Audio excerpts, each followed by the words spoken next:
Let me speak to all of you that operate in the prophetic. You have a strong prophetic edge to your life, or you're a prophet, right? If you're going to be used in the prophetic in this hour, you cannot have any biases. You cannot have a political bias. You cannot have racial bias.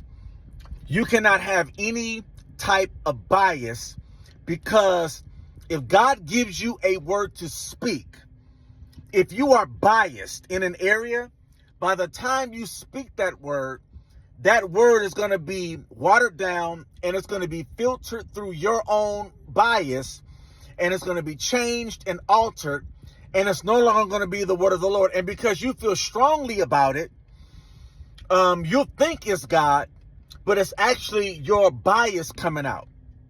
And there's a lack of integrity right now in the body of Christ, in the prophetic, because many of God's prophets and many believers that operate in the prophetic, they are so full of various biases, whether it's political, whether it's something societal, whether it's racial, and there are very few pure prophetic words, because people are so full of their own bias.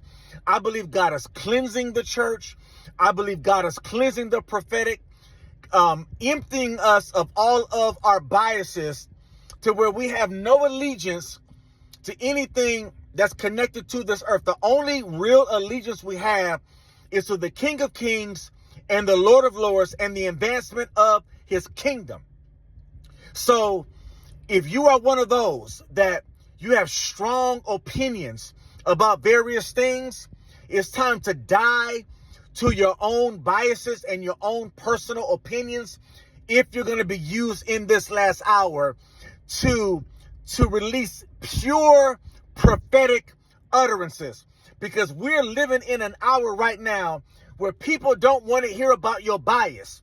They want to hear a pure prophetic word, so that we can see the move of God in the earth. God, cleanse the prophetic.